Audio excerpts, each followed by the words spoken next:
What's up, guys? Welcome to a new episode of Talking Figures. As always, I am Tony. Today's guest comes at you all the way from the Great White North. You can catch him on his YouTube channel at Crusty Old Crow. There you can see great shows like The Tactical Perspective, Crow's Custom Corner, and he's solo live every Saturday morning with Crow. He's also 1/3 of the Backyard Battlefield with Aaron the Toy Enhancer and 3 Star Draw. You can catch that show every Wednesday at 9 p.m. Eastern Standard. He is a great dude. He's a talented dude, and he is a very interesting dude. And I'm very happy to call him a friend. Please welcome to the show, all the way from the Crow's Nest, the one and only Crusty Old Crow. How you doing, brother? I'm good, man. Thank you. What an intro. Wow. I was told a very long time ago when it came to wrestling, you always got to put the guest over, man, because if you don't sound interested, then who else is going to be interested in them, you know? So I want everybody to know how interested I am in you guys, so that everybody sits and watches, because I want them to get to know you just as I do now. Well, I So, appreciate that, man. Well, what a great way to start. very welcome, brother. So now I got some obligatory questions for you, and then from that point on, we'll just shoot the breeze as always on Talking Figures. It's always about action figures and the love of action figures, and I've watched you obviously for a while now. Before we got to kind of meet, and then I came on your live stream. So you so You're the only graciously. one I had. Yeah. Hey, listen, you know what? I just wanted to show people because I have bone crippling anxiety, and I just wanted to show people that if you push yourself, no matter how hard it is, you can kind of get over the hump. I wish it was the push that other people needed. I guess not yet, but I'm sure they'll come, brother. I'm sure they will. No, But and I appreciate it. That accomplished everything we were out to do with that. I was just joking that you were the only yeah, one and you were the one that identified the need for it. So it was yeah. that was good. Yeah, so I'm glad that I could oblige. I'm glad that we could talk because, like I said, from that I got to know you.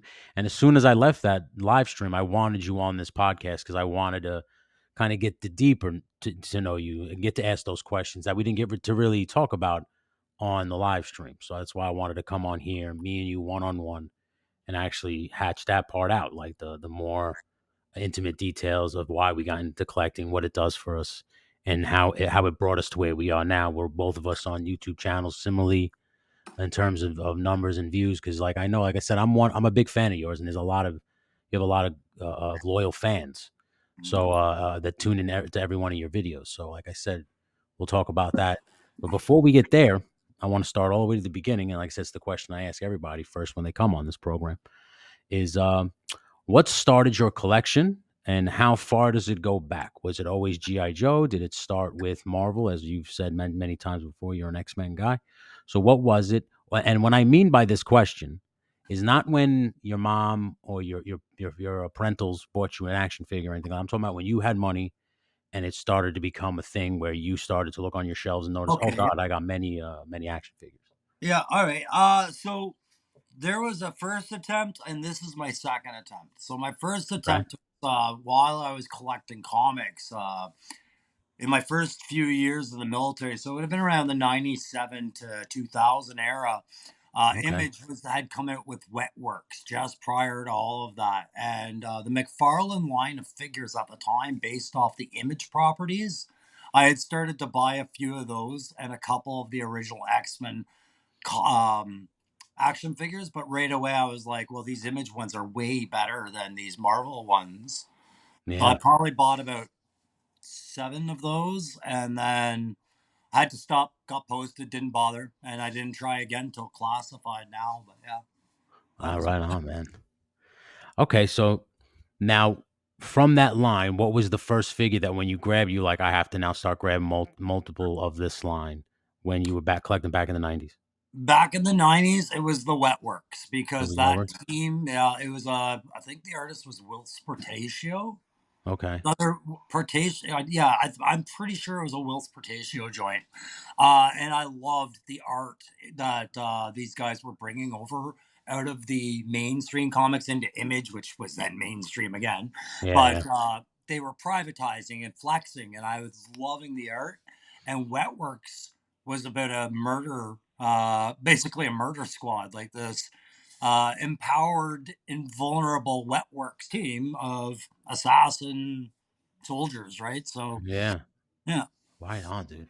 That sounds interesting. I never read that book, but it sounds interesting. I was into big into Savage Dragon. You remember him? Oh yeah, Eric Larson. Yeah, Yeah, I was big yeah, into that. I had that. That was my oh my goodness gracious. It was a 94, right? 95 when that was yeah. around. In and around there, he was right there Yeah. with Spawn and Youngblood, right? Yeah, Like because that was when McFarlane started making all the toys too, right? I think he was dabbling, but yeah, Yeah. basically him, Rob Liefeld. I think Jim Yeah. Lee was in there Jim with Lee. Yeah. Wildcats. Mark Yeah. Silvestri had Shadowhawk, and then Savage Dragon. And Savage Dragon ended up having a way bigger following than some of those other ones. Yeah. I remember having that was like one of my first action figures that I bought with my own money. Nice, Was Savage Dragon, yeah. So I remember Image Comics. Image Comics holds a very special place in my heart because of that kind of stuff for with sure. action figures collecting. I knew Um, Savage Dragon had the figure. I don't think I've ever seen one. yeah, it was awesome. He was in a oh my goodness, he was in his cop uniform and he Okay. just had this badass like this giant little handgun that fit in his hand. Didn't really articulate all that much, but I do remember like because like the Spawn figure didn't really articulate all that much too, that McFarlane one. So like And that, these yeah. so they weren't bad, but the detail was always there, even from the beginning. Yeah, that was the thing about the line back in the 90s. Like these figures were starting to denote a change in the market a bit. They were putting in a Yeah. lot more detail, but the articulation just wasn't there. They weren't making that work. So you'd No, have yeah, like, yeah. you know, the same articulation you'd have with every other figure on the shelf. And yeah, trigger fingers were still not there. Yeah. Yeah. They would just hold the handle. That was it. Yeah, it was just, hold it below the trigger. So, you said you got back, you stopped collecting for a while, and then you got back into when it was classified. Which classified figure got you into it? Which one did you see and you're like, holy shit, when did this happen? Oh, that was easy with Stalker. As soon as I saw Stalker on the Hell shelf, I yeah. was like, well, shit, I guess I'm doing this now. I felt the same way. I Yeah, felt the same way. Like I said, I got them on an accident because I got gung ho because I needed like bad guys for my Marvel figures to beat up for right, right. Yeah, photography your purposes. goons, right? Yeah, and when I got him in the mail, I said, "Yo, this guy looks awesome." I said, "What the fuck? These GI Joe figures are sick." And that was it. Off to the races, I went with GI Joe. But that's great, man. So now, ever since Stalker, you have been collecting. Yeah, so I've been collecting my whole life of something, right? Like, Yeah. it's what I talk about when I talk about ADHD, where, if you know somebody with it, they're probably predisposed to collecting because it's a control aspect. So I Mm. sold off a hockey card collection of Toronto Maple Leaf Young Guns. So guys like Austin Matthews and Mitch Marner, John Tavares, sorry. Um, I took their rookie cards and sold them off, and I pumped that right into Joe Classified right off the hop. So I kind of gave Oh, myself, right on. yeah. Oh wow, right on, dude. So you're all in. Oh yeah, I was Yeah, like, you got the bug for sure, dude. it there was nothing out there save but reading an old X-Men issue that takes me back to that feeling of nothing serious is going on here. I'm reading, I'm playing with Joe's. Like you haven't felt that since you dreamt about candy. You know Yeah. what I mean? Like Oh yeah, dude. That's awesome, man. So okay, so now you don't really collect any other lines, right? It's just classified right now. yeah, so anything I buy that isn't classified is usually something that I think looks good next to classified on the shelf. I don't Okay. really care about the lines more as much the scale, or it's for conversion so I can make something for my classified. I got But you. I have bought some Marvel Legends Mhm. pretty abundantly lately. And then They're getting real good. They're getting real good, bro. For real. yeah, that I know it was a reprint, but the Deadpool Legacy Collection Wolverine was that was like hands down had to have that. Yeah, but I just got my email from BBTS for that and Deadpool. I can't wait to see them in hand, man. Yeah. One I had in my hand today, and I'm waiting for it to go on clearance because I see them go on clearance just before waves come out. Well, some will go heavy into clearance, and then others not much. But Yeah. Tracksuit Mafia, I've got to Oh, get a couple of those. yeah, dude. Those are great, They're great goon fillers for and sure. little troop builders, right? Because they even Yeah. have the balaclava face, so you really have the Hmm. protection for a few different variations of that. Hell Yeah. yeah, dude. For real. I like you're just like me in terms of like when you see another figure, immediately will click in your head for something else. Like, oh my god, I can use that for this figure line as this. Yeah, I mean, I don't know, like, how long ago did you get into doing conversions? Because I know I just started, but I from a very young age, actually, I used to get the Jax Pacific WWF wrestling figures, mhm, and I used to convert them to WCW figures because they didn't have like I couldn't have WWF versus WCW because the toys just didn't match up because the WCW figures were much bigger in scale. right. And Okay. even ever since a kid, to me, everything had to scale correctly or just didn't play right. I just ever Yeah. since I was a kid. So when I was this was like in my teens that I was doing this. I would just buy a figure that I thought like, oh, this looks like Diamond Dallas Page, or this looks like Ric Flair, and I would take the figure, Mm, I'd buy the figure, and then I would just paint it and do all that, like the customizing as what we know today. Back then, I didn't know that's what it was. I just was like, yeah. I just want a Ric Flair figure. I'm not thinking this is customizing and things of Yeah, that like, nature. people do this, and it's Yeah, got a name, yeah. yeah, exactly. So I just did it then. So Yeah. when I started collecting figures, uh, uh, in my adulthood, my first thing was to do dioramas because I've always like I'll always you'll always hear this on every video I make is my biggest memory of toys wasn't so much the toy itself, was the commercial in terms of what the set on what the kids were playing on. Yeah, that's a good point, yeah. That's what I remember the most is like the ad. I guess because I'm a kid in the '90s, so I watched a lot of television. Sure. So that's what I remember most. So to me, dioramas was the first thing I wanted to make. And once I started to understand that, I was like, okay, I started customizing figures a little bit. But and this is why I want to get into some customizing questions now with you. Sure. Is every time I would paint a joint, the paint would rub off. And I'm one of those guys who has a extreme OCD and I cannot see like if it rubs off. Like I'll sit here and paint it again and paint it again. Yeah. And it'll just drive me crazy. But then I see some guys, they do it and it doesn't come off. So I don't know what their secret is. So I'm hoping that So you can just bestow upon me some my knowledge. my joints rub like everybody else's. I pose Okay. my figures, and I don't F around with them a whole lot after Yeah. that. What I've been told to do is basically, um, one, I'm just going to go to my local friendly game store. There's a protected seal that you can put on there, a matte, a satin, a gloss. You guys choose it. It's meant to seal on paint onto the plastic miniatures for tabletop games. Oh, okay. Okay. So what I'm going to do is I'm going to de-joint key figures that I've done before, do that final touch up of paint, spray them, and then put them back together. I just Okay. haven't got around. That's not as much fun to do, right? Yeah. It's a task you can revisit, but that's one thing. The other thing I find is try to strategize the joints to be the color you prime the figure, right? Like, I watched I think it was Mythic Legion Customs. Okay. Believe I think that was the guy I was watching, and I think I've got a can of it just nearby right here. He recommended these. It's a Krylon 2-on-1 plastic and primer. Like, so it's a Okay. primer and a coat. And he said just do simple black and then dry brush a light gray over it once it's dry. And that way, when the paint rubs off that shoulder, say it's a shoulder joint, all you're left with is black. Well, okay, that's fine. But if you can strategize the uniform to be black just before those joint marks, you can start seeing where that is, right? So if you primed it maybe like dark brown, Yeah. do that with brown and so on. It's all theoretical at this point, Tony. Yeah. No, it's interesting to see. Like I'm very interested in it because it was the one thing that drove me crazy. That's what drove me away Yeah, from it kid drove me fashion nuts too. figures. But I Yeah. was told to accept it too, Yeah. and I think it was Mythic Legions again that even said rub's gonna happen. Look at what you're using, right? Like Yeah. you're the point. This is a great figure. The tight parts are what makes it great. You're gonna Yeah. add a layer in between it. What is your what's your favorite figure in the classified line so far? Jeez, that's like a question of the day kind of thing. You know, it really. Uh, Um, I am very much vibing on that recon diver.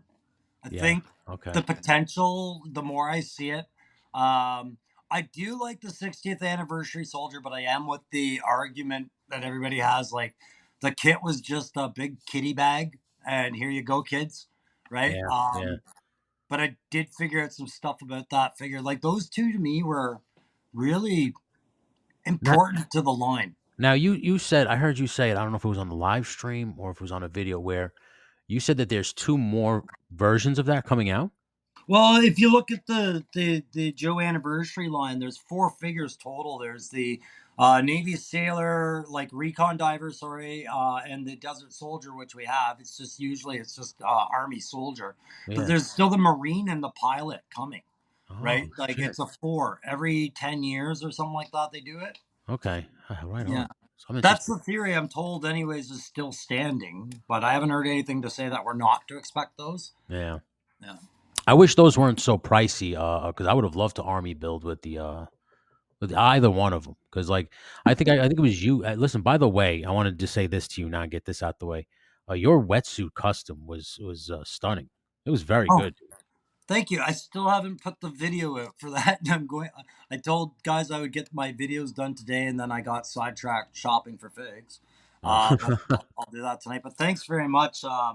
That's going to Aaron the toy dancer. As soon as he said he liked it, I was like, finally something for Aaron. yeah, no. If you listen, check out the video when he comes out with it. It's a great custom figure. It looks it's like something you would have bought. They would have released. Like that's what It's it looks. right here. This is the one that we're talking about. I mean, it's a great looking figure, man, for real. Thanks. Yeah. Also the Deep Six, man. I can't wait for that episode too, because that like again, for you to see that thing and just immediately kind of say, oh my god, I have a piece here at the house that'll fit perfectly inside this thing to create a whole nother figure. That's the kind of stuff that I like to do. That like I like to take something and make it work within my world. Yeah, and I actually I just assumed that's the way your head worked too, because I've Yeah. seen your videos when you're building stuff, and you explain your theories and where it fits in your brain canon ideas and things like that. And like that's what me and Aaron the Toy Enhancer, that's what drew us together, is we both had that same view.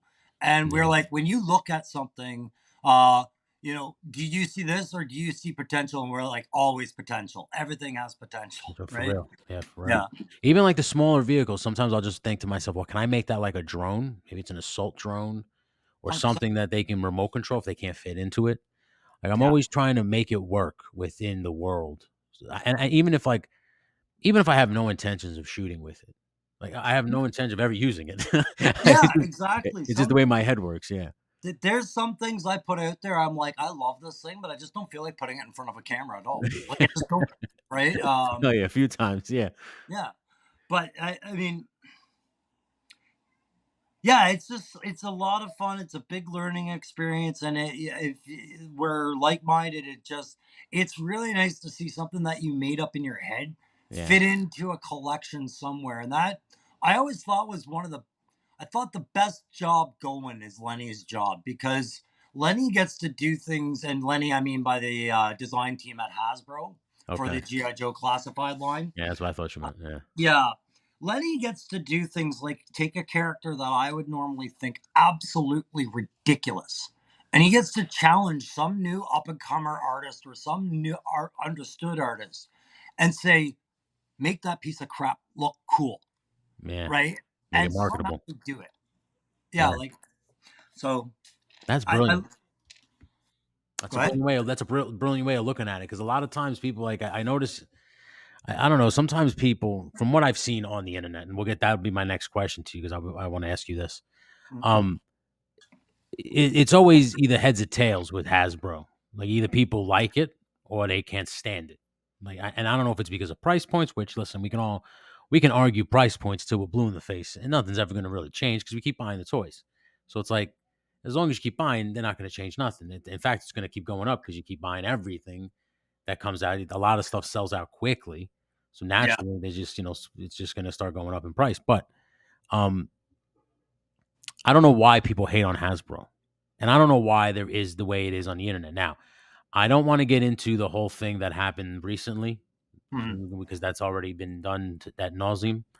But I do always ask my guests this questions: what are some negatives of the toy collecting hobby? Now, it doesn't have to be people. It could be space, it could be financial, it could be anything in terms of what you believe. But So what would you there's tell our people? that's a great question, man. There's so many quick answers to that because there's so many downsides to it, right? If either you can go, what's your revenue and how much are you spending on a monthly basis on your toys versus what are you putting away? Nobody likes those conversations if they're not on top of that. But I think for me, it's space because there's Yes, couldn't agree three more. different classes of collector that come across. There's the inbox collector, the out of box collector, and sometimes the out of box collector is still hanging on to that box. And that's what I do with classified. Oh, okay. It, So you hold on to the empty boxes. yeah, but I mean, I don't have the spot to display them right now. So what are Mm. they? They're in boxes of them, a box of boxes. Says I got there, dude, because for a while I was keeping them too. Yeah. And then I was just like, "No, I just can't." So I recently said goodbye to all the boxes, and now that's basically all I do now is, like, just make peace with it. But what I started doing was I started just cutting the artwork off because I Yep. really like the artwork. It's Yeah. really whether it's Marvel Legends or it's GI Joe Classified, and I'm a little bummed now that they're back in those old boxes, the seat with the plastic, because I kind of like the artwork they had on those boxes. I thought that was really just Yeah. cool, cool When they artwork. were showcasing this has been debated a few times because everybody can think of, well, there's one I hate, and it's usually like CoverGirl, Spirit, or Stalker. People don't tend to like that box art. And I'm Mhm. like, right, but I bet you anything that was a regional artist that was either female, First Nations, or African American that did those arts, right? Like, Mhm. I feel like that's probably likely. And I feel like it's a nice showcase for a lot of different talents to come in, and that was great. I was even more excited when they did the black and white print on the inside of the box with the Yeah. figure. Right? Yeah, no, I liked all that stuff too, yeah. Yeah, and then going to the window box again, we lose that. So the the thing I don't like about the classified line is that they had to friggin' number it. You just had to Mhm. number it. Yeah, because now the completionist in you has to have all the numbers. Well, I don't think they were numbered in 82. You know what I mean? We Yeah, had the back of the package and we said, there are 13 coming out this wave. And we went and bought them. But yeah, you got that nifty file card and that was all cool. You didn't need numbers. And that collection never felt like it could be judged, based off sequence or completion. yeah, okay, I see what you mean now. No. I do miss the file cards because that was the one thing I started collecting about the new retro card is I always cut the file card off the back because that was one of my favorite things when the old with the original GI Joes as a kid was the little file card. You got to literally learn about the toy that you bought. You get to It get that was little story. I think it was part of the most brilliant selling point of that figure. I mean, not only did you get a military figure to, at the time, rekindle America's love of its military again, but you Yeah, gave them a snapshot of their personality and told us, a kid, exactly where they belonged in that fight and what they would yeah, fight like. Like, that kid exactly. needs nothing new. No, exactly. That was one of the reasons why I love that file card, man. And like I said, it gave at least from my perspective, like I said, I tell people all the time I'm a nut job, but it gave the figure life to me Yeah, because now it gave it a backstory. So now you know what it was. It's like when you get the Cabbage Patch Kids and they'd have a whole fucking a story of where the kid came from or what, I don't know what all that was. exactly. If your Right. mom survived the riots to get you a Cabbage Patch Kid, you Yeah. got a kid with an identity and a name and a certificate. Yep, exactly. So it Yeah. had everything. So it had like character to it. Now that I'm glad you said space is a negative because I wanted to ask you this question because you've done this before too. I've seen. Do you prefer customizing vehicles or do you prefer customizing figures? Or do you want to make dioramas? Which part of the custom game do you get more or is it all three? I don't know, but which one do you get more Yeah. So satisfaction out of?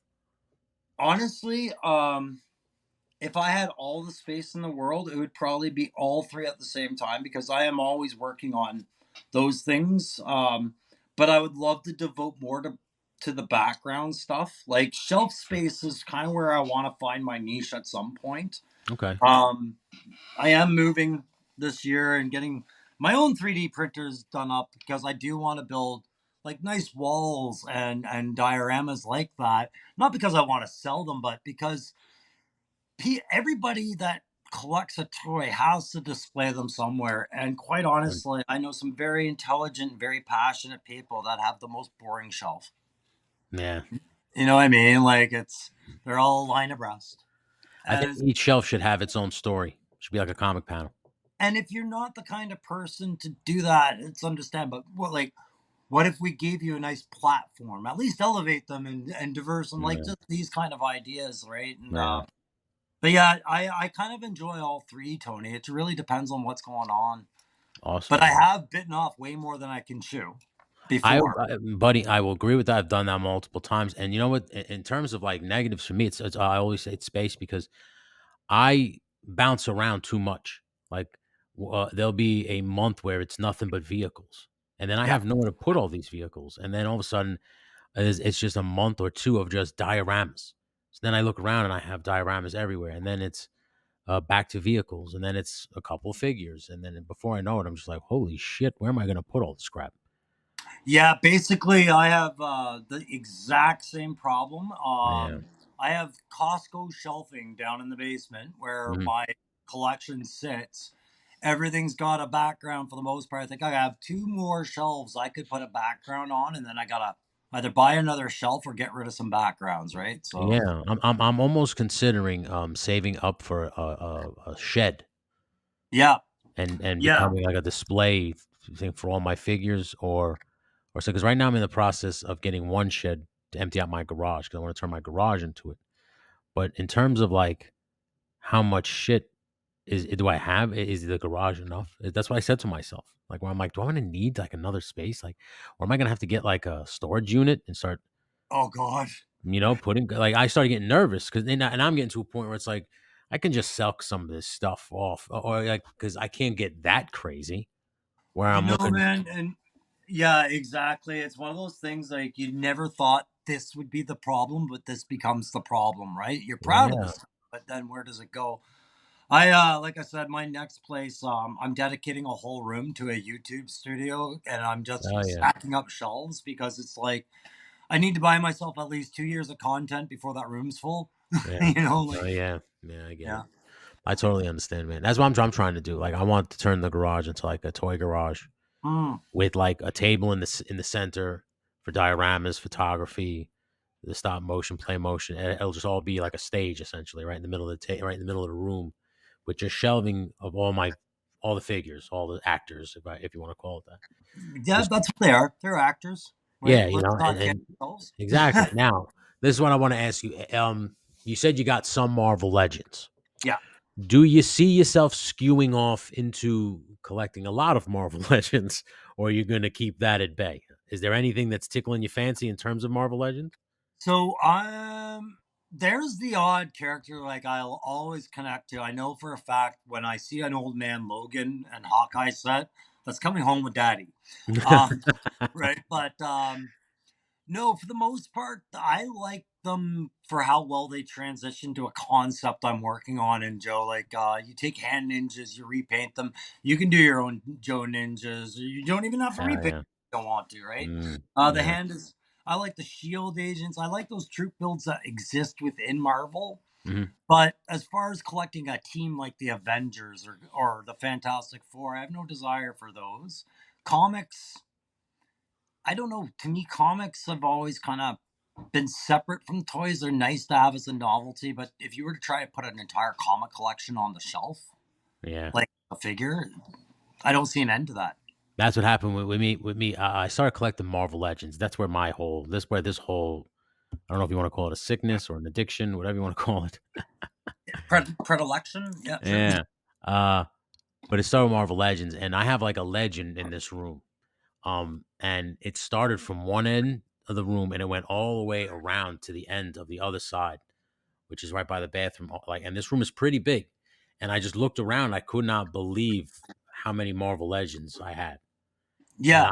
I was just like, oh my goodness. I was, and at that point, I was taking GI Joe Classified and just putting it in a bin because all the Marvel Legends were taking up all the space. I had no space for anything. So now I put them all away because I felt But like if I couldn't display GI Joe, then Marvel shouldn't got it. Like it was like one of those things where it's not fair to me that I have oh, all these other figures and Marvel's just getting all the respect. So Tony, here's the thing. Marvel did you a big favor. Put those Joes right up there with those legends. I did.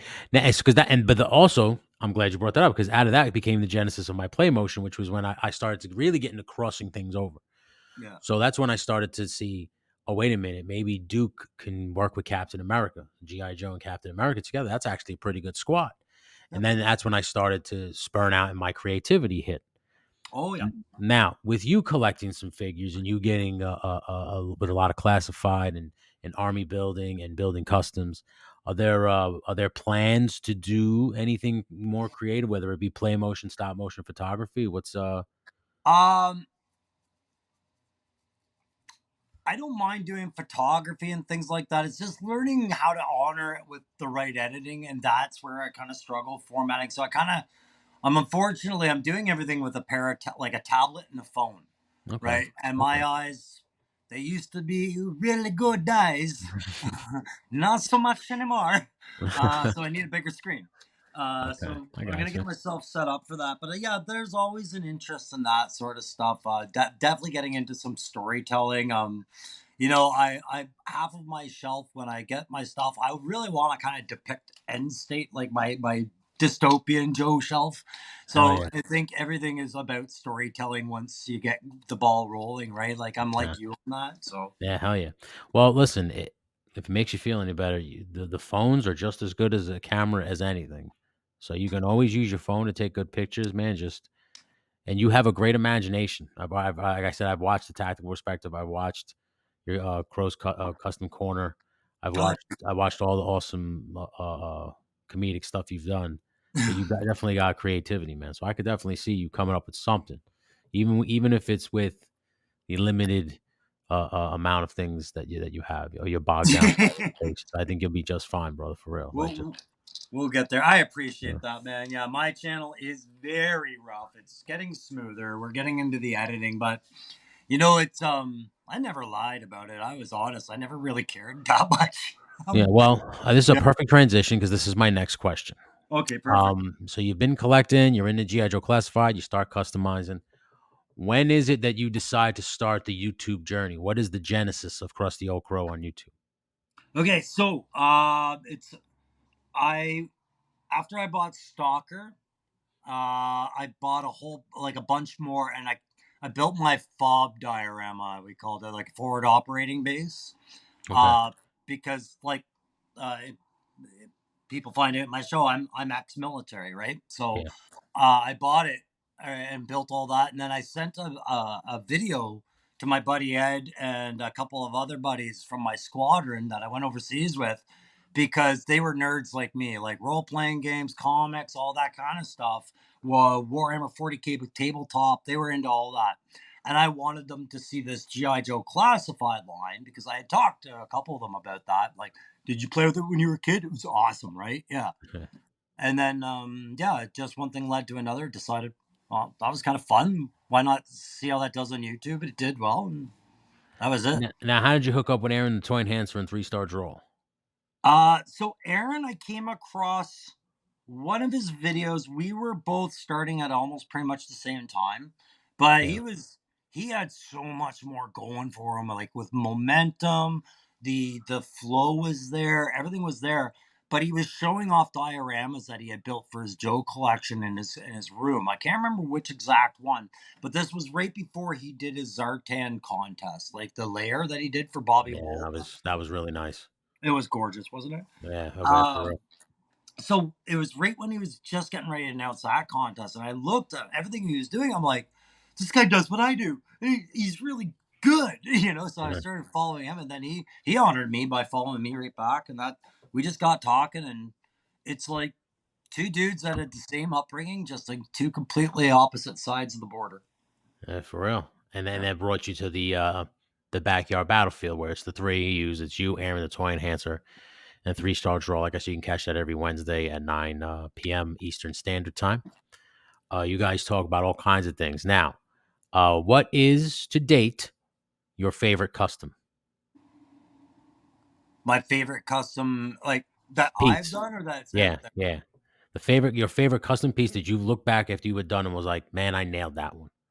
I'm thinking it's tied with the deep six and the wetsuit. Like I like your last custom's always your favorite. I think Yeah. you know to some degree, but I those were awesome.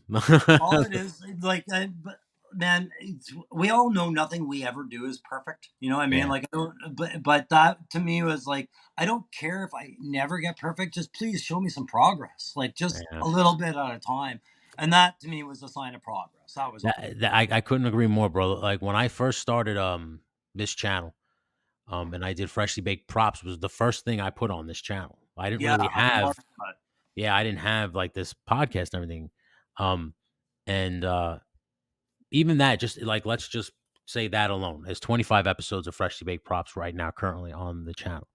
From the first episode to the 25th, you can see the amount of growth in terms of what I've learned with the crafting of different items and using different things and learning different shortcuts to where I am now. And even if you want to go bigger with the channel, like I said, the channel just started out as that.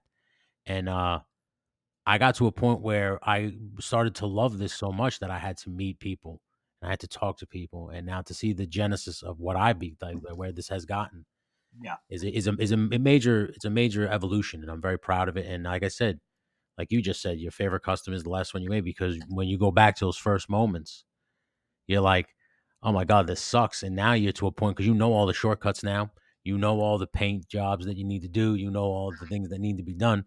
So it's just not. It's not that it sucks. You know now everything's easier for you. So Yeah, and again, never seeking perfection, but yeah, but again, it was like you just said. What half of it is like at least you're happy with your content. You know what I mean? yeah, Like yeah, you're making a go of it. You're being persistent. Like our regimental motto was perseverance. It doesn't matter what you're up against.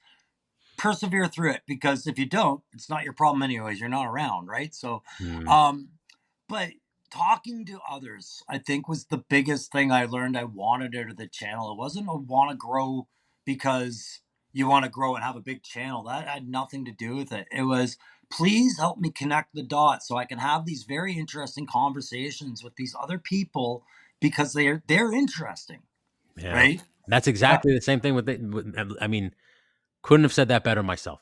yeah, Because, like, when I was watching all I started to watch, my for me, at least my journey started with Articulated Ninja, and for some reason, he was in my algorithm first. He was the first one to come up when it came to action figures. sure. So, and then from there, it was, Savage Land and then Aaron the Toy Enhancer. Those were, like, my 3 guys that I would always go to. I would always watch Aaron's, like, builds. I was always watching dial builds in the background whenever I was making my own. Because I always just it gives you inspiration, you see ideas, and you just go, "Oh my god," and think of it from that angle. Yeah. Um, so those are my guys, and then from there, that's when I saw the Backyard Battlefield, and I met you and Three Star Draw, and I got to see personalities, and I said, "Oh, there's some personalities here. There's some stories to tell here. Everybody has their own story, but we all have one common denominator. We all love action figures. Yeah. That's what binds us all together. But I want to learn everybody's story. This way, I can actually call them friend. I don't want acquaintances. I want friends." I really appreciated the interest you took. I like now I understand where you saw me. Like I wasn't sure what point you clued in I was there, but Yeah, um yeah, the backyard battlefield. I mean, I met Three Star through Aaron clearly. Like I'd seen him in the chat and everything like this. I had no idea he was another content creator, but it was a yeah, prime example of what I wanted, right? Aaron was showing me these tricks, but moreover, he was teaching me how to connect with people, yeah, right? yeah, And introducing me to some really great people. And it just so happened like, yeah, that's not somebody you use as a stepping stone to bounce to the next person. That's a buddy. And you yeah, hang out with your buddies, right? And yeah. down south was like that. It goes back to my wrestling days. Like, there's people you meet in the wrestling business that you keep at an arm's length, and Yeah. then there's the good brothers that you have that you'll die for. You'll That's go to the end of the line for. And it's like when you find that bond with right. those guys, like it's for you, it's Aaron and it's Three Star. You hold Yeah, on to I that. Go ahead. go sorry, finish. Go ahead. No, Sorry, I you didn't hold mean to on cut to you it off. because that bond is like I said, man. Honestly, when if I could be 100 with you, dude, I never thought I was gonna make any friends doing this. Because to me, it was just like I don't think anybody really cares what I have to offer or say, apart from the fact that we both like toys. I just didn't know that we I could bond with this many people at once because I'm not Right. used to it. In wrestling, you keep things close to the vest. In wrestling, you don't, because you're in competition within the locker room, so you don't want to fucking like make best friends. And like I said, unless it's just kismet, you just meet somebody like, yeah, we're gonna be friends, But I feel that way about every single guy I meet in this community. I know that's a bad word now, the community. Yeah, the fellowship. Pop likes to Yeah, coin that one. yeah, Everybody's, but I yeah, feel I feel like what's in a word? I've never connected that with this quickly with guys like you, Woody, even Ninja. Like I'm friends with Ninja now. Yeah. It's just amazing what this just trying to be a part of it, what it's done for me. And that's what I liked about the toy community. I mean, like, you can't do this just anywhere, right? Like, this kind of culture merging does not work on a lot of other spectrums. And Yeah, you're right. Once we all realize we're all like minded, you have people listening you didn't think were going to listen to you because they did want to hear your perspective. And I think it just comes from deep down inside. I think all of us share enough of those common factors of why we collected as kids that still resides in us on some level as an adult, right? absolutely. Absolutely, So 100%. And a that's lot. I mean, that's what I always tell, I assume that's what you if I asked you right now, what does, toy collecting mean to you? Would you say that it's like a safe space because it brings you to a part in your head where everything was okay? Yeah, I would definitely describe it something along those lines, Yeah, Tony. I'll right? be blunt, right? I did the military for 25 years and I formed some really tight teams and a very tight routine. Yeah. I didn't know what that would look like when it was gone, right? And once it was gone, you always hear guys saying, "Well, I had to find my place." And it wasn't like I was like, "I'm going to drink my face off and sleep in alleys," but I was like, "Man, I cannot find my place." Yeah. When I stopped trying to look for my place outside of my house and I started buying these figures, I realized, well, is this sad? No. What's going on? For 30 bucks each time, I'm getting a trip down memory lane. I'm getting a week's worth of joy out of this thing. That is a good investment, my friend. Yeah. You know? Um, yeah, Savage Land says that very well. Savage Land always says when he buys a figure, he says, "I always think of it of how much use and how much enjoyment I'm going to get out of it." So if it's like $300, I look at it as okay. So it's like $100 a year that I get like enjoyment out of this. Like so, if you look at it from that kind of perspective, it's a good way to lose a lot of money to toys. it really depends on what you're willing to put a price on, right? Like Yeah, how much is a memory worth? How much is a sensation worth, right? And yeah, for everything's gonna have a degree of that. So, yeah, for real. but who said that? Savage? Savage Land, yeah, Yeah. yeah. Okay. Oh, But when he that's said it, I was just like, "Well, I mean, it's a brilliant way to look at spending your money." But if you look at it from that perspective, you spend a lot of money. so. I was joking with my family, and like, do you know the saying, "You can't take it with you," right? Like, Yeah, yeah, the Joe collection's getting buried with me, though. yeah, for real. Yeah, for real. I told my wife, I said, "Listen, I guess look at it as a nest egg. You might not get a lot out of it, but at least you'll get something to take care of you while I'm gone." That's what I said to her. Yeah, that would be the biggest thing too. Is I got sucked in with comic books, like Okay. years, decades of comic books, right? Yeah. I sold multiple collections. What I realized was I was hanging on to a new collection of maybe 20 boxes of comics under the excuse that I was going to leave them to my son. Do you Okay. think my son even knows who Spider-Man is? He's 13 right now, just zero interest, right? Yeah. So just be careful. If you think something's going to be worth something, is that still enough for you? To Or collide, like, yeah. You're right. You're yeah, absolutely right. You're absolutely right. Well, I'm glad you brought that up because that brings me to another question. Um, how long do you think you'll collect? Do you think the collecting bug will be with you to the end of time, or do you think eventually you'll trail off and say, "All right, enough is enough. I don't need any more classified." sadly, no, not sadly, but I think realistically, I'll always collect something, Tony. Like, I always did from the day my like the earliest toys I remember were Tinker Toys, then Lego, but then it was G.I. Joe Star Wars. And that rabbit hole spiraled into comics, tabletop gaming, hockey cards, Hot Wheel cars, and now G.I. Joe again. This is where I would hope it would stop because that's like karma full circle again, and you've Yeah. you've come back to the beginnings. But that need to control a small world for yourself, right? When the rest of the world isn't really fitting your design, I Amen. don't see that going anywhere. Yeah. Yeah, I feel the same way. I like whenever I tell myself, like, all right, I think I've hit the max in terms of what else I need. Like, how many Dukes do I need?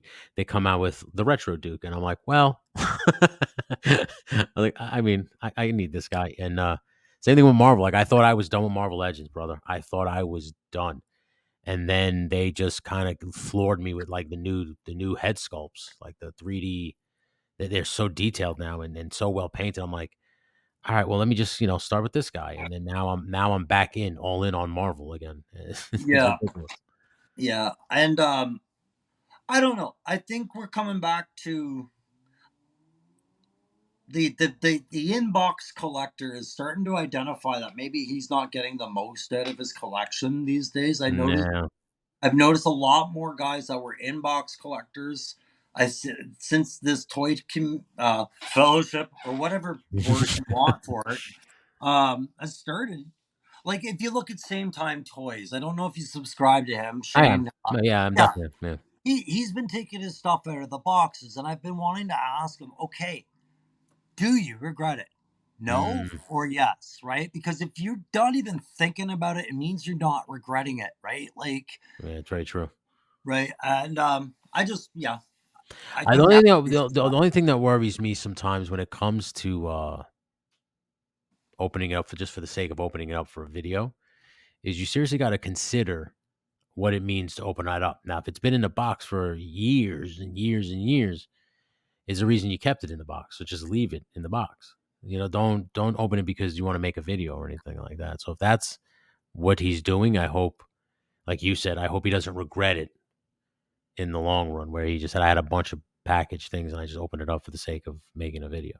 I hope he doesn't regret it. I don't see Yeah. why he should. Mhm. I've been watching that Me, the Power of the Force, and I've been watching guys open up, pardon me, kind of really precious memories on top of that. Like if you No, watch yeah. 3 star autographed Calrissian figures and you're opening them, right? And Yeah. yeah, you're trying to save that package, but and you might ask, well, why? You put it away all those years. Why? Why? You can't be that swept up in May the Power of the Force. I think what it is you forget. When you locked Mm. that figure up, you were a little kid. You know, Lando Calrissian was this big, massive hero in your mind. As an Exactly. adult, you got to be your own damn hero. The figure Yeah. comes second, right? So it's like, yeah, maybe you do open those figures and not feel bad. Yeah, I guess. Because what I did was, I bought the original Iron Man toy that I had as a kid, Okay. and I left him in the box.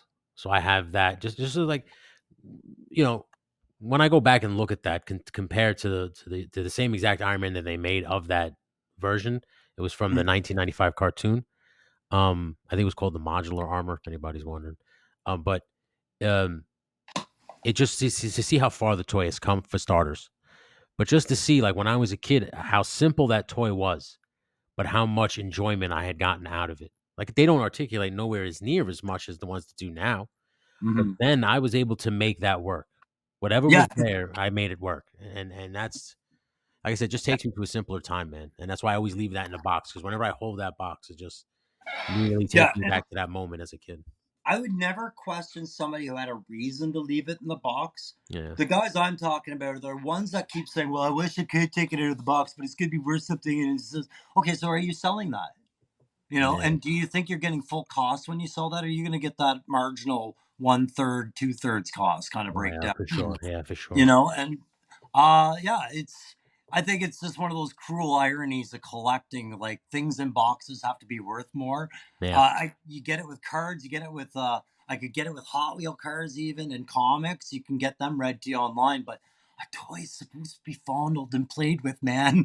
I couldn't agree more, man. I always tell people when the toys come, like I have to open it up. I have to play with it. I always see like for instance, I got the a Marvel Adaptoid.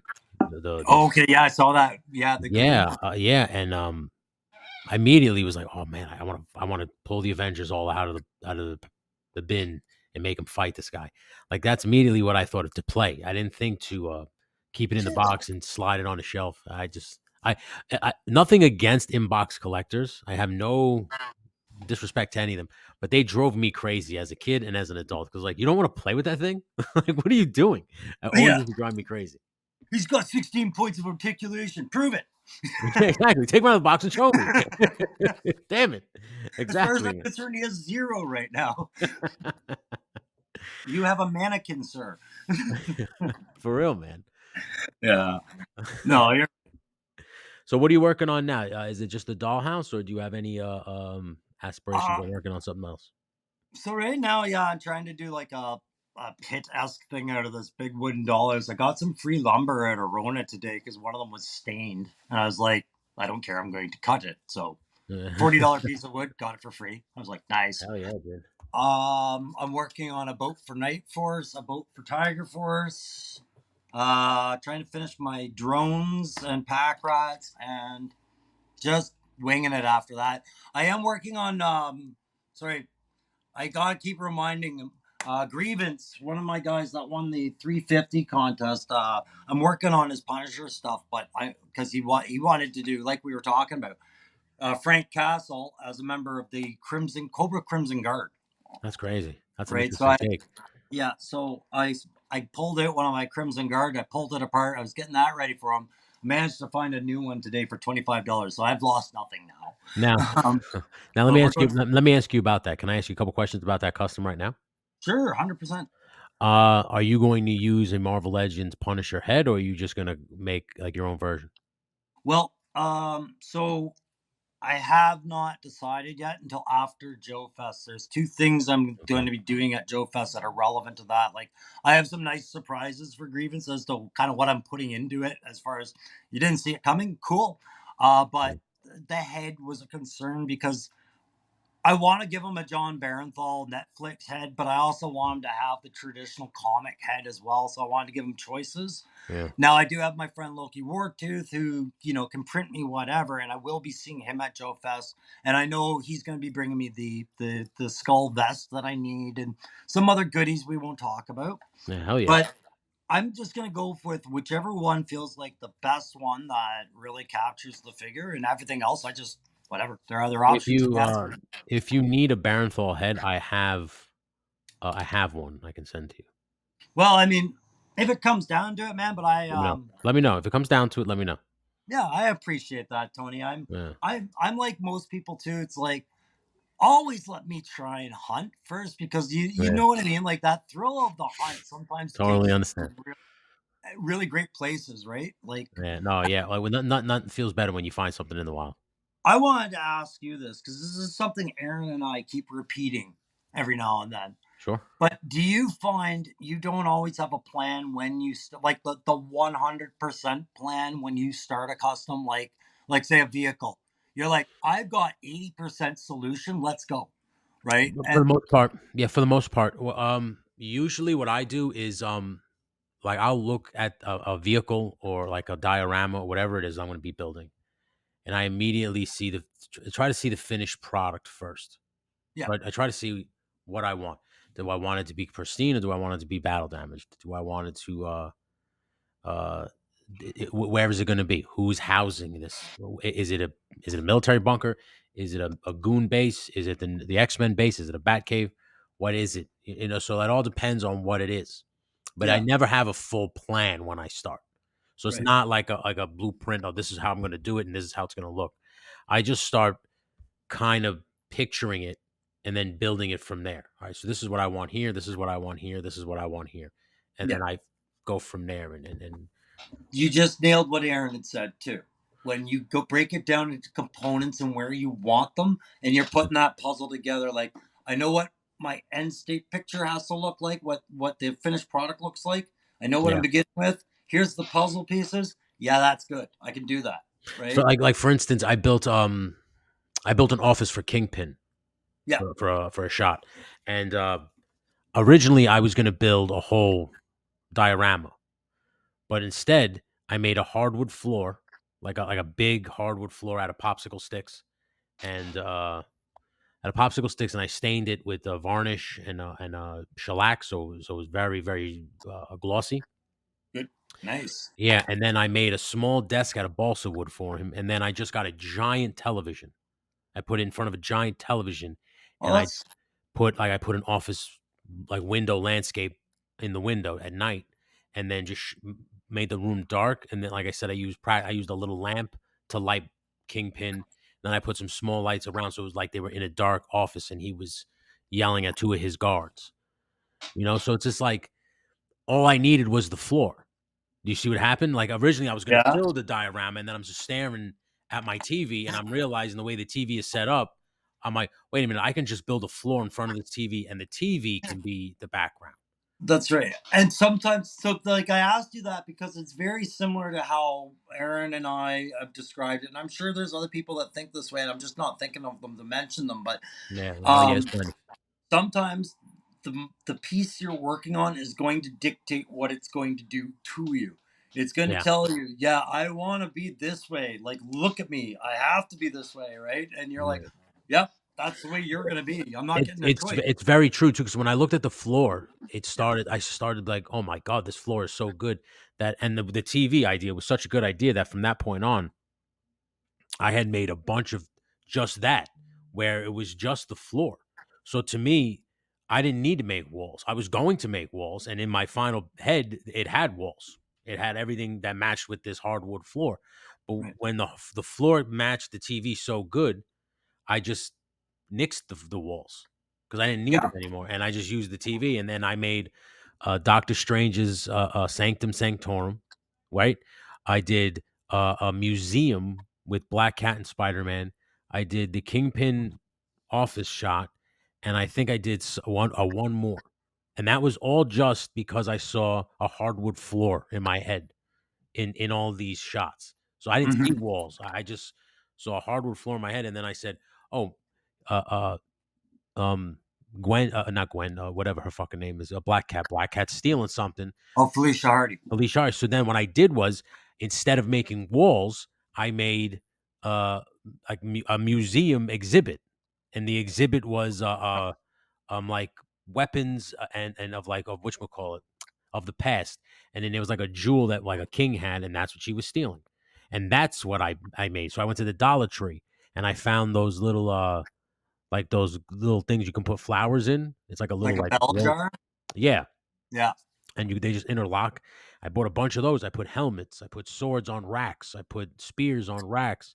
Then I put this diamond in a fancy little thing that I made literally from a kid's drink and a Mentos can. Nice. Yeah, and I put one of those little like lights that you turn and it turns on. I mounted that in the top in a like a spray paint can, like the top of it, the cap. Yeah. So Okay. Yeah. Yeah. Yeah. so it fit right over that, and it lit the diamond up. So when I shot Felicia looking through, because my in my head, it was, now here's the crazy thing. Though you don't see the floor, you don't see all the rest of the exhibit. I obviously take a wide shot in the end just to show you everything Oh that was yeah. going. All that work, right? Yeah, but the shot in my head was an extreme close up of Felicia looking like this At the dock. through at the diamond, and then all of a sudden you pan out and you see Spider-Man hanging down next to her, like staring at her, like, "What are you doing, dummy?" Like that was in my head. All you didn't see the floor, but like I needed that hardwood floor because that's what a museum exhibit to me would look like in terms of what was going on in the scene. Right. Well, it would be a. I could understand that. Like when you're Yeah, picturing your story, you're picturing your story in your head, and that's a set. yeah, And yeah, you haven't decided on that camera angle until you've got that camera angle in front of you. exactly. You've got to have it all there. Like right now, in my next project, apart from that Corvette I was telling you about, uh, I need to make a bunch of city buildings because in my play motion, one of the Joe teams comes into the city of Brooklyn, and they are going to find a particular character there. So I need that scene, them pulling in with the pickup truck from Tractor Supply. So I'm going to have some Joes in there. They're going to pull up to this building. So I need to build buildings, multiple buildings, and maybe Yeah, you need even, storefronts and yeah, and stoopways with Yeah, I can picture. yeah. So that's my next project. So now I'm trying. Now what I'm picturing in my head is elaborate, but I'm trying to simplify it in the easiest way for not even for but more for time constraints because I want to get this project going. I don't want to be bogged down by a diorama essentially. So That that's the thing, right? Like, I'm sure some you probably have different words for it or different look at it, but I think we all have back burner projects like yeah, the ongoing. I've put it away for 3 months. I'll work on it for a month straight. I'll put it away for four. Um, yeah, that sounds like building a cityscape. Sounds like one of those ones where it's like, Jesus Christ, I do have to walk away from this right now. It's no, been it, weeks. yeah, but I'm trying to find workarounds because I don't want to go crazy with XPS foam because that'll get pricey. I don't want to go crazy with EVA foam because that could get pricey. So what I'm thinking about doing is just my buddy works at an auto body shop and Yeah. he just gets massive amounts of cardboard. So what I was going to think about is just send me that and I'll draw and paint everything onto just cardboard. And because if that gets beat up, I don't really give a shit because it's cardboard and I Well, only need it for the one scene, you know? yeah, and unfortunately, the scene is looking downward onto the street, isn't it? Essentially, essentially, because it's just like a shot of the car pulling of the truck pulling up Yeah. and then them basically getting out and rushing into a building or whatever.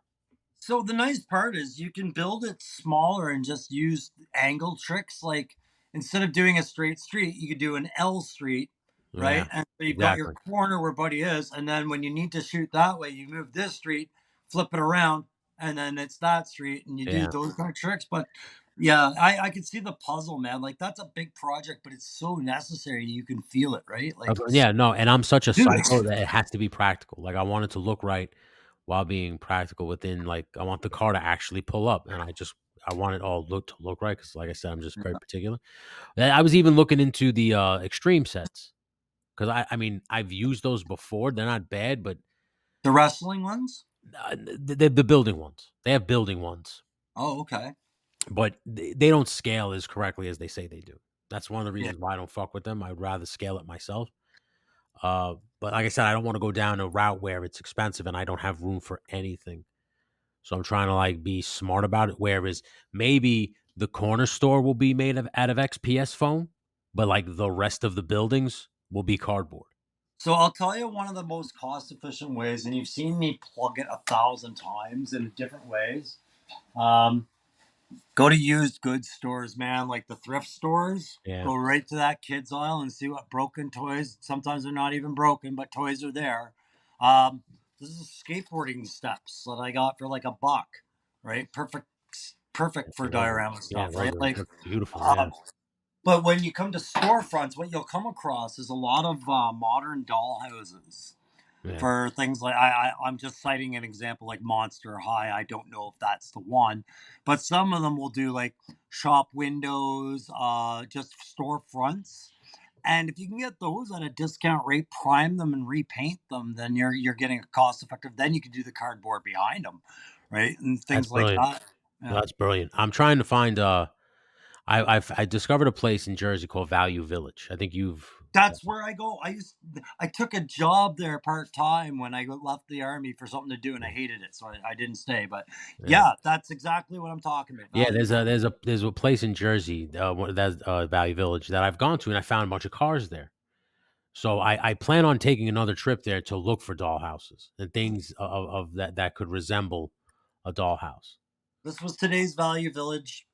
I mean, look at Just that. I'm gonna salvage the chassis off that, but Yeah, that was $4. But yeah, the dollhouse I got was from Value Village, and no, this thing is it's huge, right? But that to me is the most cost effective thing because when you get into building everything, well, now you need tools, don't you? no, it's you need everything: tools, paint. Uh, Workbench, uh, yeah, yeah, it's all kinds of shit, and then time.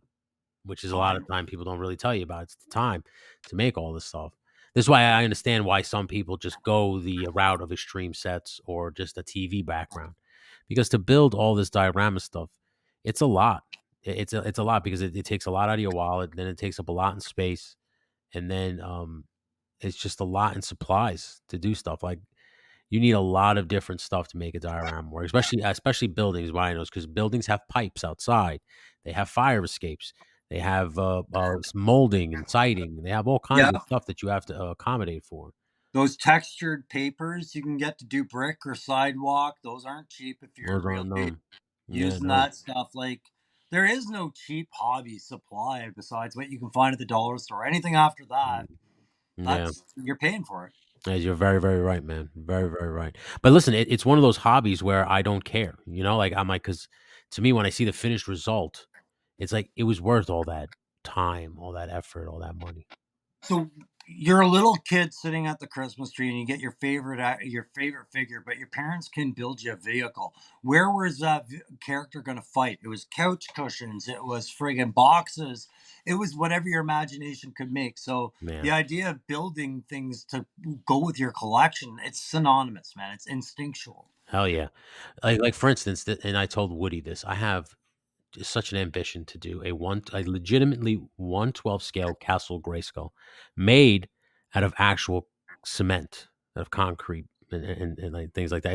It won't move. Like I want to put it in my backyard because I want it to be an exterior piece. Like I want Yeah, rain to get on it. I want moss to grow on it. I want it to become like an essential part of my backyard. Like this 1/12 scale Castle Grayskull.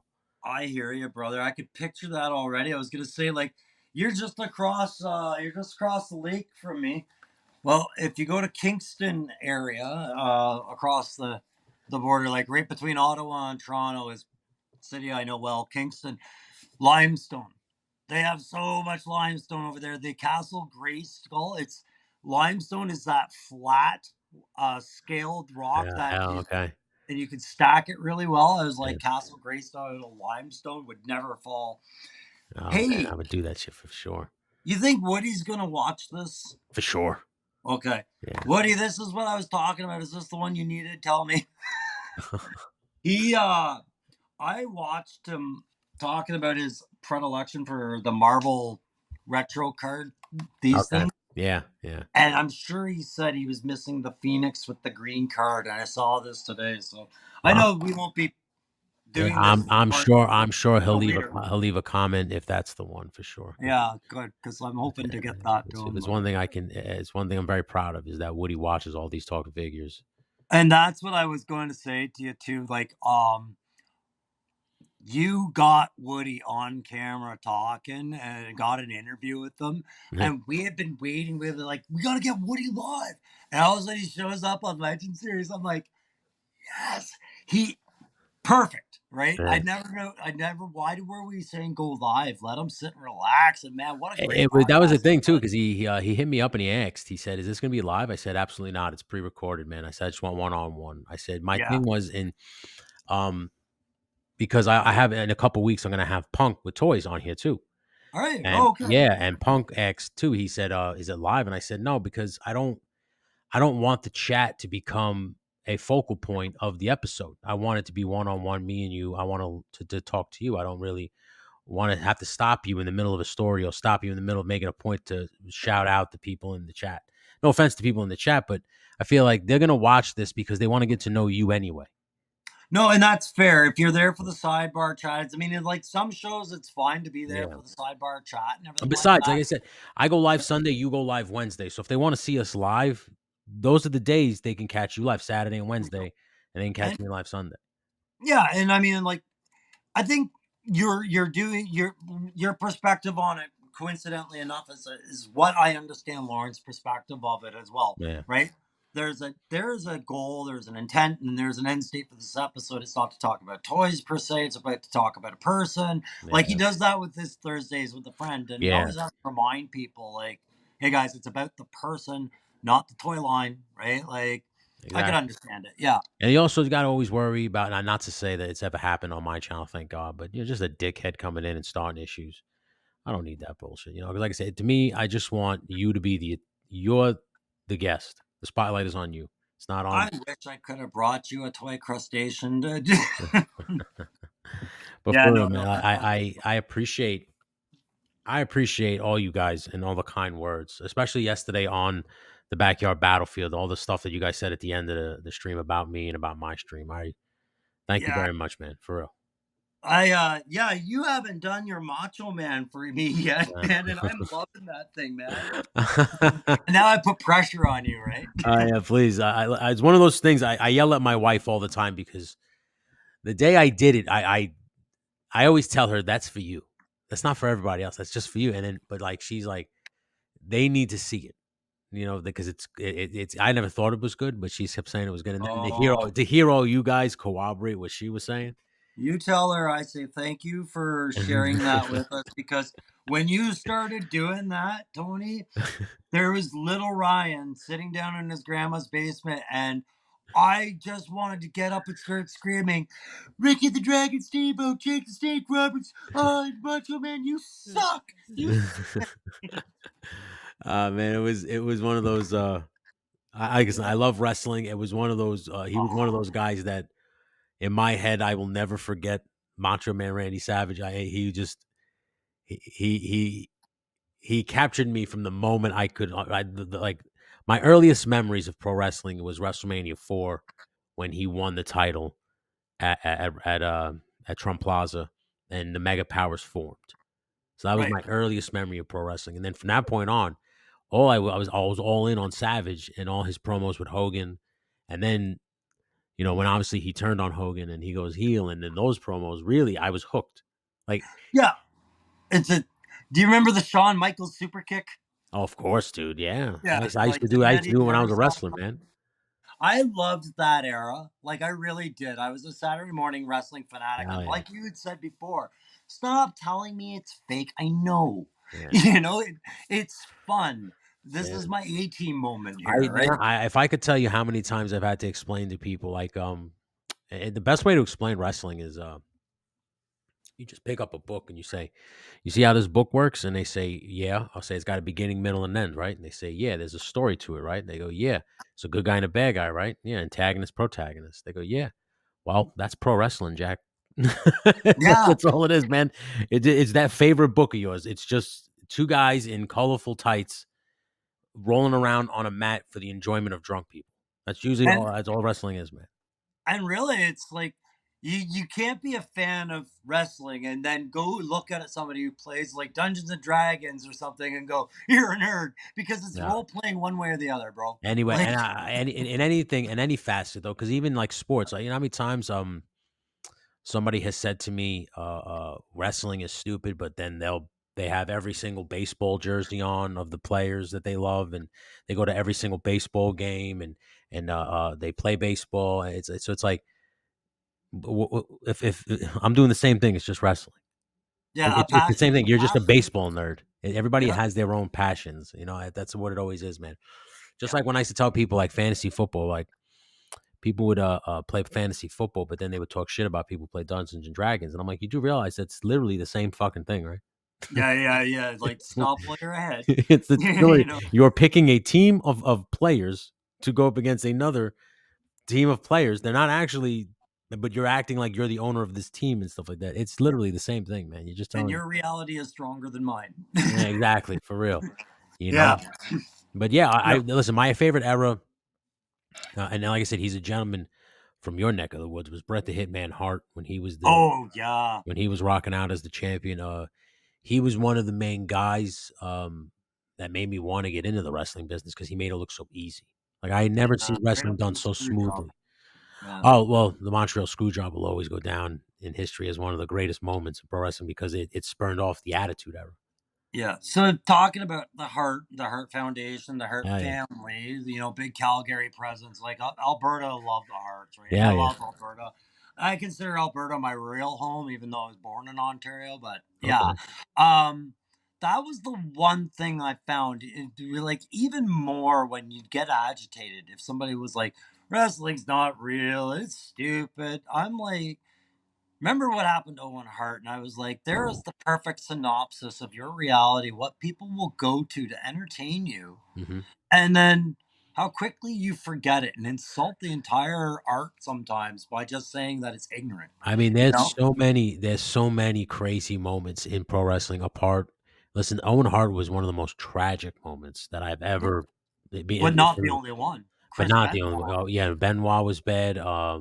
Guerrero. Guerrero was very sad because he had just, I mean, it was literally they had just said goodbye to him in his hotel. Like it was crazy how that happened. But Yeah, like, there's so many tragic moments. There's so many crazy moments too. Like where Owen Hart dumped Austin on his head at SummerSlam and almost it did. paralyzed Yeah, him. yeah, Where Mick Foley gets tossed off the steel cage and almost gets killed 3 times. Triple H tears his quad yeah, live on television and has to finish the match. Can barely walk and gets put in the walls of Jericho and is screaming bloody murder. And like people like the screams that they heard from him were like you could like tell he was in just insane pain. Like you can say that it's fake because the winners and losers are predetermined. Yeah, of course. In that case, yeah, it is very fake. But the punishment the men and women put their bodies through just to give you the entertainment that you deem fake and beneath you, yeah. that's very real. That I that would they go through it, man. They for real go through it. I would liken it to something like a Beyonce concert or whatever modern dance band there is, right?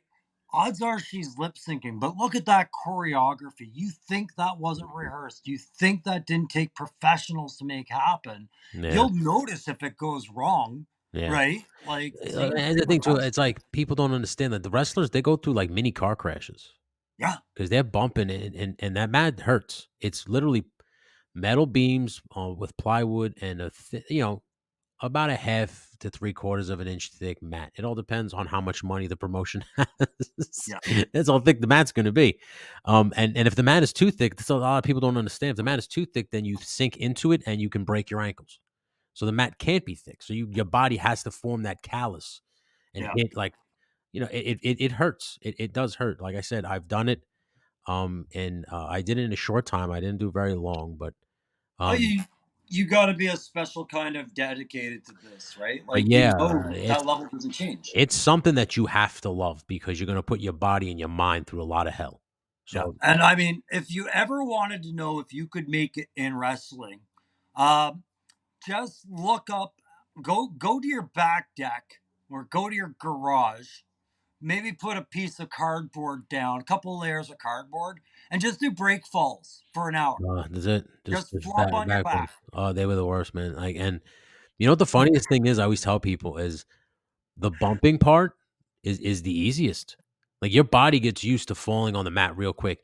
It's the hitting of the ropes that is the absolute worst because oh, when you first train, your whole back it turns purple, black and purple, because it's not used to hitting steel cables the way you're supposed to hit them. Like when I was training with DeVito, he would come in and he would say, "I'm going to tighten the ropes the way ECW used to do it," which meant he would tighten the ropes so tight that the poles would be bending okay. in. Okay. Okay, Tension. Yeah, which meant that the ropes were literally like hitting little steel pipes. And he's like, you have to hit it hard enough that it gives you momentum to come back. And he would pull it so tight so that you could stand on the ropes with no give. So he wanted you to stand on the ropes and those cables to be straight, so that they would. so how It, does that work when you say I don't see you, Tony? So let's say I estimate you at a buck 75, right? Like, yeah, buck 85, buck 90. Yeah, okay. So how much downward momentum and center of balance shifting is involved in that? And just how big are these lines of bruisings going across every muscle, right? Like, yeah.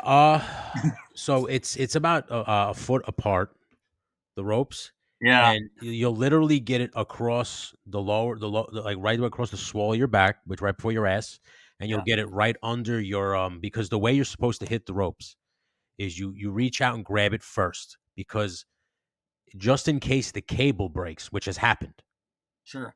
you can brace and not go because a lot of times guys hit it backwards, and if the cable snaps, they'll just go they'll tumble over and could break their neck. So C-spine time. Yeah. yeah, so you always want to grab the rope first and turn into it. So as soon as you turn into it, that rope is going to hit right under here. So Okay. you'll get a giant bruise from here all the way across and all the way at the bottom of your back. And it'll literally because we used to train twice a week, so it literally my whole back became purple. Like just it just went black and purple the whole across the whole back. See, like it's just things that people wouldn't consider or even a thing, right? Yeah, Everybody jokes yeah, about doing a clothesline off the rope. Nobody thinks what it's like to get to the rope and back, You right? know, like I said, and here's the funniest part is like that wasn't even the worst part of my injuries. You know, like I almost bit my tongue off. I Like I can see almost that. bit it completely off. Like and in training, a lot of times people get hurt in training. I listen, man. I saw a guy paralyze himself on a crash pad. So he had extra protection and still paralyzed himself. So that's what I always tell people. Like you can sit here and look me in the face and tell me how fake it is, but I've seen the injuries. I've seen how real it gets and how fast it gets real. So Yeah. and like I said, the funniest part for me is my injury. It didn't even happen in wrestling because I hadn't been wrestling for over a year when I got hurt at work because I was doing a day job and I was taking an air conditioner out of a window and I heard a pop in my neck. Mm. So like that's how I got legitimately hurt, and the doctor then told me that I have a bunch of herniated discs in my neck, and that my wrestling like because I was like, what if I ever wanted to go back to wrestling? He just looked at me. He goes, absolutely not. And I go, well, John Yeah. Cena. I said, John Cena had the same thing happen to him, and he came back and he literally looks at me, and I'll never forget it. He goes, young man, you don't have John Cena money. I just, I just went okay. Yeah, that's fair, you know. Yeah, I just said okay. I appreciate that. So, but uh, like I said, it didn't contribute to my injury. I think the injury that I had at my job literally was just like a straw man thing. But I'm lucky that it happened at work, because I was able to Yeah. kind of get onto the disability system and everything like that. But I always tell guys, man, it's a thing that you love, but you got to seriously consider what you're going to give up because you're giving up years off your life and you're giving up, like I said, a lot of physical abilities when you get older. Because I have a lot of Yes. problems now, and I'm only 41, and I got a lot of issues, man. When I get out of bed, my wife sometimes has to help me. Like my back is all fucked up. It's all jacked up. Because listen, I might have been a pro for a certain amount of time, but I was doing that backyard shit before that too. So I was being an idiot before I started to become an actual trained idiot. Yeah, one doesn't just step into a ring on a whim, right? One Yeah. got And yeah, like I said, you beat your fucking friends up on a playground mat, and then it goes from a playground mat to a custom built ring, from a custom built ring to an actual ring, this is literally the blueprint for every single pro wrestler. Any pro wrestler you meet started beating their friends up in the backyard, went couldn't stop doing it because they loved it so much that they went and actually learned how to do it for a living. That's really how it starts, man. I mean, you'd think it isn't exclusive to wrestling. It happened to UFC. Look at Kimbo Slice, right? No, exactly. No, but and that's anything. Basketball too, football. You play in the streets with your friends. You've realized that you got some athletic talent. You take it to high school, college, Like pros. so Central Street volleyball rules, man. It doesn't matter. That's the truth, man. For real. And I wouldn't trade anything in for the world. Like I said, wrestling gave me a lot. It gave me the ability to. I mean, listen, I have bone crippling anxiety. I couldn't talk to you today. I had to get real baked before you even came on here. Dude, I'm ready to go on that too. Yeah, It's like like for every real, day, dude. man. So like I'm still dealing with anxiety every single day in my life. I believe that it's from some stuff that happened in my head. Uh, but like I said, as much as wrestling took from me, it gave me a lot. It gave me ability to talk to guys like you and want to interview. Yeah, so actually, it's funny you brought up stuff that happens to the head. Mhm. Because I've been seeing some psychotherapy to get some anger treatment and shit like that. Like, we don't Yeah, need to get into that stuff. Suffice to say, we're yeah, talking mental health. And when it came to the ADHD and all that other stuff, I had made a lot of assumptions, but they're like, yeah, you always had it. It was always like this. But we mentioned that I had fallen on my head when I was a kid. I got knocked off my bed and I had a concussion for sure. And I was having mhm. seizures as a result Oh when I was a wow, little guy. And what that can do to you neurologically when undiagnosed, untreated, is completely unpredictable. for And real. that's the bottom line. So, Yeah, like kids practicing wrestling moves in the backyard, they put them. Yeah, it was funny when I put you through that 6 foot table. It really did. It was. you don't But think now of the your eye won't consequences now. open. Let me tell you, I've gotten pegged in the head with a baseball. I've been dropped multiple times on my head in wrestling. I mean, I can't even tell you how many times. Back in the day, it's not like this today because of the concussion protocols. But back in the day, if you put your hands up for a steel chair shot, you were called a pussy and you were ridiculed. So you had to take the shots right over the head. Um, I still didn't. I tend to put my arm up, but a couple of times, the chair just it goes where it wants, and I've gotten clobbered in the head.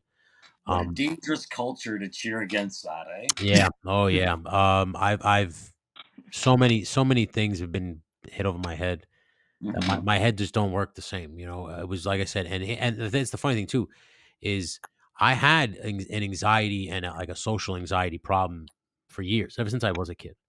But I was able to get a handle on it as I got older through wrestling, which is crazy. And Yeah. then when I got hurt at work later on in that year, I had lost my like the job, everything just came crashing down around me my whole life, and it was almost like something broke up here, and it like the wave came crashing down, and all that anxiety that I had kind of find a way to bury, I guess, or just put up in a closet, the door just bursted open, and All too aware of it now. all this shit came crashing out of it, and I had no idea how to handle life anymore. I had to start all over again at 30, whatever the fuck I was. Yeah. It was a long way back, and to get to where I am now. I mean, 10 years ago, 12 years ago that happened. And that's just it. Like I can understand it. I mean, I can't say I know what it was like for you, but I can Mhm. understand it because that's the way these things work. On once you're in that anxiety loop, Oh, yeah. you're aware of it. You just can't do much about it without, having to visit it on a lot of different angles. That's But yeah, that's the beautiful thing about this. Like I said, it happened in 2013. So I mean, you're going now 11 years, right? yeah, In 11 years, the only thing that I've learned is when it's coming. Like I there you still haven't gotten a handle on it. That's what I tell people all the time. Like somebody said in one of the lives to me, "Oh man, you sound like a natural. Like this comes easy to you." And it doesn't. It's because I got to be real baked yeah, for it to kind of like level out all the craziness that's going on in my head. Otherwise, like if I met you in person, I wouldn't be this talkative. Like I wouldn't be like this. It would be literally Stonewall Jackson. You wouldn't be able to talk to me. I couldn't get a word out of me because I right. so many shit would be going on in my head. It'd just be like things firing off every millisecond that I wouldn't be able to speak to you. I agree, because that's kind of how it is with me. Like I tell people, like I'm like this if you meet me or not. But getting me to this spot when we meet in person, Mm. first, I'm filtering through your body language, any awkward silence, any Yeah, positional gestures that I don't understand. Like those anxieties are just instinctual. They happen in a yeah. microsecond. It tells you whether you're at a green light or a red light, right? Yeah, absolutely. No, for real. And that's the thing Yeah. too. Like, I'll tell you, listen, the first time I met Articulated Ninja, it was at a con and he came out from behind the booth. And like, I just thought it was, hey, I'm Legend Series. Nice to meet you. Give a pound. And I walk away. He comes out from behind the booth, to actually talk to me.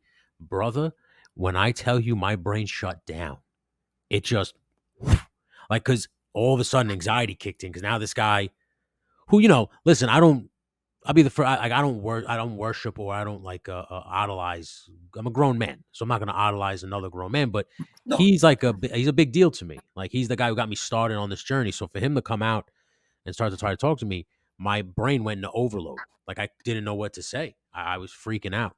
I perfectly understand that Yeah, 100%. And I know kind of what you're saying about so guys like Ninja and you can add the long list. You can put yeah, Punk Chad, whoever you want on that yeah, list. It yeah, doesn't yeah. matter.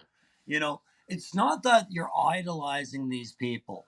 You're aware of their accomplishment as a channel, and that is something that is to be respected Exactly. in your mind. Yeah, So exactly. you get anxieties about, am I capable of showing that respect or am I going to fuck this up? No, yeah, Right? yeah, dude. Yeah, exactly. That's what it was for Yeah. me. It's like I don't want to say something stupid. And this guy goes, "What?" That was really, and so I just kept my mouth shut. I asked like silly questions, like "How's it going? How are you doing?" Like the normal, the only things that I could Sure. literally muster up because there was nothing else was cut. Like it would just shut down, and that Yeah. was one of like when I came back to the hotel from that day. I told my wife, I said, I got to do something where I get to know these people on a level where if I ever just see them in like at one of these things, it's not like this anymore. Where I'm not going to sit here and try to muster up. I know them enough now that I can say, "Hey man, what's up? How you doing?"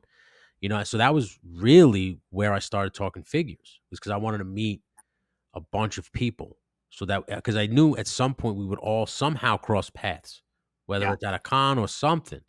And I just wanted to kind of rip that band-aid off where it's not like, do I know you from somewhere? And I have to, like, and we have to, oh yeah, from YouTube, right? But no, now we know each other. Like I see you, Yeah. oh shit, Crow, like like that's really where I want. And like I said, to see the way people embrace people in this genre, it was humbling. It is, and it's inspiring enough that you see a lot of people coming out of shells that you Yeah, know they're not comfortable in coming out of, but they're going to do it anyways because they trust the. Hang on, what were we calling it? We don't like yeah, the fellowship. We trust the yeah, fellowship. We trust this, whatever the word. Like yeah. there's a trust there, and they're not seeing it abused, right? And that's why when somebody violates that on Mm, one level, like I know some people were focused on the who got violated. I was more focused on what the violation represented. Other people's focused on other things. But man, we will get ravenous because that trust means a lot. for It real. really means a lot that people feel comfortable to come out because sometimes they'll have the best point on the tip of their tongue, and if you don't get to hear it, that's robbery. Yeah, it's true, 100%, dude. I agree. And like I said, it's one of the best. Like when you get in on the right terms and you meet these people, it was a no brainer for me to because like I said, when he came across, and like I said, he's the first person I encountered, and he had a big following. People, people, a lot of people watch his stuff, and him to come like, and I was relatively new to his channel at that point. Like now, I kind of know him. We speak, but at that point, he didn't know me from fucking hole in the wall, and he I came.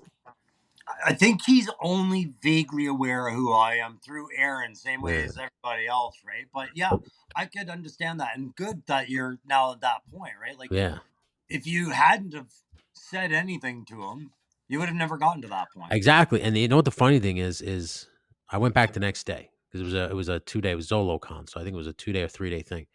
Mm. So I go back on Sunday and I go back to the Action Force booth and I buy another thing. And I told him something told me I have business cards as the Legend Series business card, or whatever. And I said, just give him this card. Just give it to him. So I said, listen, I want to give you so I like just as a but so I gave him the card. He graciously took it. And I'm thinking, again, in my negative, anxiety ridden head, he's gonna take that shit, crumple it up, throw it in the garbage, never look at it again, right? You That's never know, right? yeah, that's the first thing that popped into my head.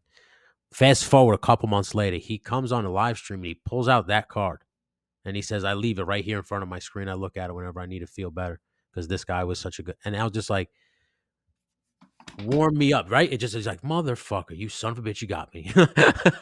Yeah. So I was just like, hit him up and I was like, oh, thank you for those kind words. And then, like I said, when I started doing the live streams and he would graciously come in and speak, be like active in the chat, he didn't have to do any of that. It just Yeah. makes it easier for you to kind of want to do it more, to kind of And come out of your shell. good on him. Like to Yeah. me, like I don't care who you want to be with your YouTube channel, how many subscribers you want to have, or how many you do have. That's all fine. Whatever identity you want to bring to the table, it's just like wrestling. You can be the hero, you can be the heel, you can be somewhere in between. It's fine. Mhm. But when it's when you do it to the point where you're shutting down the other people in the communities, that's where issues go. And I feel like people, as they grow to that like 1,000 subscriber, 2,000, 3,000, they need to be aware that they're being watched for an example that they might not know they're giving, right? Like how to That's true. conduct yourself in a problem on YouTube. Yeah, 100%. I couldn't agree. That was like one of the things where the first stream I did, he came in on there and I was live on camera, just not even thinking. And then he mentioned it like, just be careful because they could strike you. Like, Yeah. not to say that they would, but they could. And I'm just thinking in my head, like, well, if you're gonna make this every Sunday thing, and it not to say that it could, but it has the potential to grow like anything. Yeah. You don't want to get it to a point where it's awesome, but then somebody has a problem with it and they rat you out or they report you, and then you get struck because don't. I was like, don't rest on your morals. You still want to do it. Just take yourself off camera.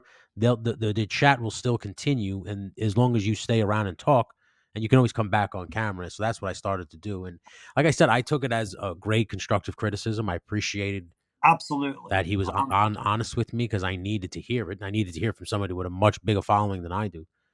Uh, And that, you know, I see how he approached that with you, and I think it's yeah, important. Like, if you're going to be that guy that points that out to somebody new making a bush league mistake, you yeah, have to ask yourself, how would I want that told to me? mm, Right? I was exactly. new once too.